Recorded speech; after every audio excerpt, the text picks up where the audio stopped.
Olá, eu sou a Lenora e você está no canal Diários Esquecidos. Hoje eu vou contar algumas histórias para vocês, mais curtinhas. Antes de começar, gostaria de pedir, como sempre, para você deixar o seu like, fazer um comentário e, se possível, indicar o meu canal para alguém que você pense que pode gostar desse tipo de conteúdo. Lembrando que ao ativar o sininho, você vai ser avisado todas as vezes que eu postar um vídeo. Todas as informações acerca de fonte estarão na descrição do vídeo. Bem, vamos lá? A Aranha Australiana, História 1. André e Juan desfrutavam de uma maravilhosa lua de mel nas paradisíacas praias da Austrália. Estavam em um complexo turístico exclusivo, com praias de areia branca, águas cristalinas e a poucos metros de uma floresta. Era um dos poucos luxos que haviam se permitido após o casamento, pois nesses tempos de crise tinham que se cuidar para não exagerar nos gastos. Os pais dela tinham insistido e assumido mais da metade do preço da viagem, o que motivou o casal a se aventurar e realizar o sonho de viajar para a Austrália e desfrutar aquelas que seriam as melhores férias de suas vidas.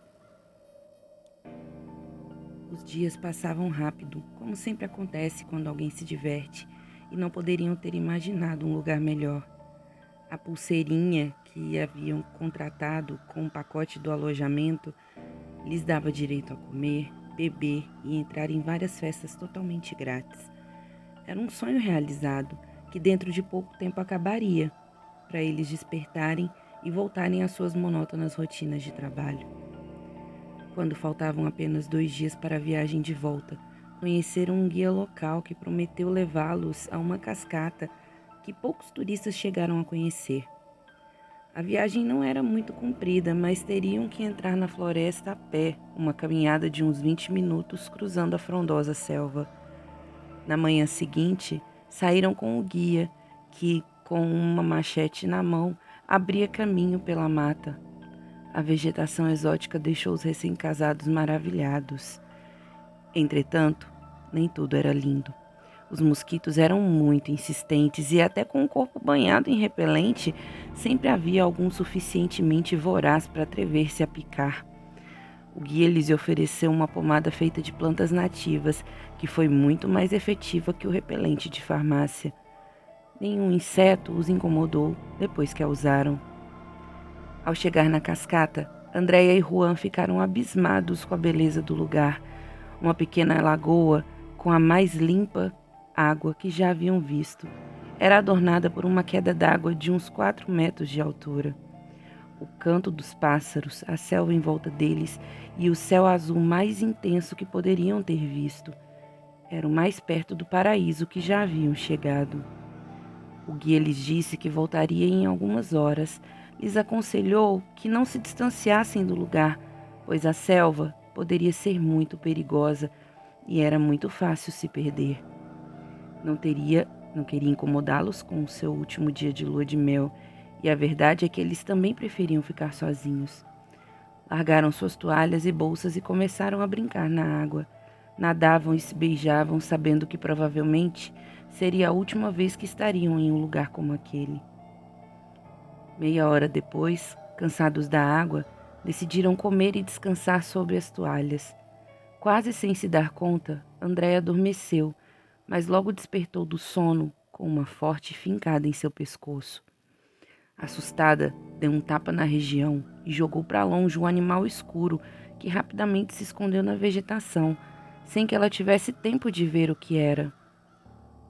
Juan examinou a esposa e viu uma pequena marca vermelha na zona da picada. Passou novamente a pomada que o guia havia lhes dado. Havia sido um descuido não terem se protegido dos insetos após o banho. Depois de um tempo, já haviam esquecido o assunto, pois a picada não incomodou por muito tempo e logo chegou o guia para levá-los de volta. Lhes mostrou alguns lugares bonitos que haviam por perto e lhes acompanhou ao hotel, onde, entristecidos, começaram a arrumar as malas. No dia seguinte, com muita tristeza, embarcaram para casa. Uma viagem de avião comprida e cansativa. No aeroporto, as famílias de ambos lhe esperavam para um jantar na casa dos recém-casados, onde foi contado tudo sobre a viagem e mostradas fotos. Andréia sentia um leve formigamento no lugar da picada, mas foi uma semana depois que começou a complicar. O local inchou e virou um hematoma escuro. O formigamento se converteu em dor e quase não podia tocar aquela zona, pois começava a latejar. Juan levou sua mulher ao médico, que lhe disse que Andréia estava com uma forte infecção. Avisou a enfermeira para que trouxesse seu material cirúrgico e lhes explicou que seria preciso uma pequena incisão para deixar que o pus saísse e assim começar a tratar a zona. Também teria que tomar antibióticos por pelo menos 7 dias. Andréia era muito medrosa e a ideia de que iriam cortar seu pescoço com um bisturi lhe dava pavor. Contudo, foi uma frase do médico que a deixou paralisada. Se não ficar imóvel, corre o risco que eu corte sua jugular. Paralisada de medo, sentiu quando o médico começou a cortar a zona, mas um imprevisto aconteceu. O médico saltou para trás ao terminar o corte, aterrorizado. Andréia sentiu o sangue deslizar pelo seu pescoço, mas havia algo mais. Podia sentir que algo parecia subir até a boca. Como é possível que o sangue subisse e se estendesse por todo o seu pescoço até a sua nuca? Por que o médico não se aproximava? Segundos depois, a enfermeira entrou novamente na sala. Havia saído a pedido do médico para trazer mais gases. Ao olhar para Andréia, começou a gritar desesperada e saiu da sala correndo, deixando com que a porta batesse fortemente. Andréia levou a mão ao pescoço e pôde notar que o que ela pensava ser sangue subia em seus olhos. Ao olhar para sua mão, entrou em choque e logo depois caiu desmaiada. Dezenas e dezenas de pequenas aranhas sujas de sangue e pus se moviam desesperadas entre seus dedos e muitas mais escapavam pelo corte recém-aberto em seu pescoço. Fim da primeira história. Ai, que medo, que nojo. Inocência amaldiçoada. História 2. Corine era uma garota de 15 anos de idade que, além de ser uma ótima aluna, possuía uma grande afeição por crianças.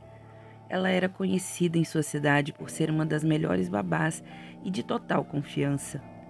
Sempre era contratada por famílias ricas que, quando saíam para jantares, reuniões ou festas, entregavam sua casa e filhos nas mãos dela, que não deixava a desejar. Fazia um trabalho excelente e era adorada por pais e pelas crianças. Assim era com Eric, o bebê de 2 anos de uma das famílias ricas com quem ela trabalhava. Já fazia alguns meses que ela havia se tornado a babá dele, e seu principal trabalho era muito elogiado. Corine chegou como de costume, 10 minutos antes da hora combinada. Deixava tudo pronto para poder passar a noite com o pequeno enquanto seus pais não voltavam. Geralmente, Eric assistia televisão, brincava com seus cubos coloridos, tomava um pouco de leite e dormia. Tudo isso antes das 21 horas, o que deixava o resto da noite livre para Corine. Mas essa noite seria muito diferente. Eram 19 horas quando seus pais saíram e iriam voltar às 22. Corine fechou a porta e as cortinas da entrada. Ao dar a volta, ficou em silêncio. Eric, que deveria estar dentro de seu quintal de brincar, o bercinho, ele não estava. A noite seria longa se o pequeno estivesse com vontade de aprontar.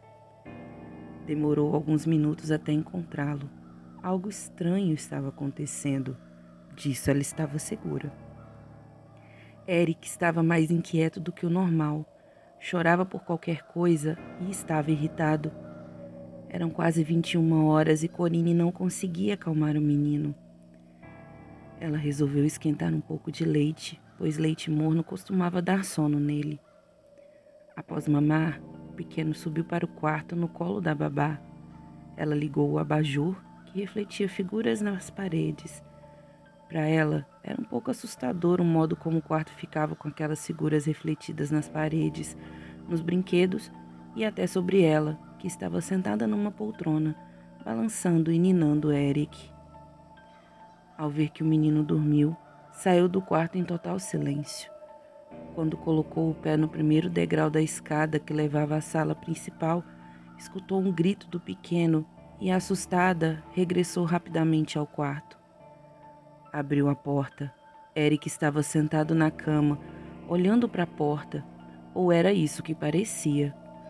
Seus olhos estavam completamente negros, seu rosto havia se deformado e seus gritos se tornavam cada vez mais fortes e altos.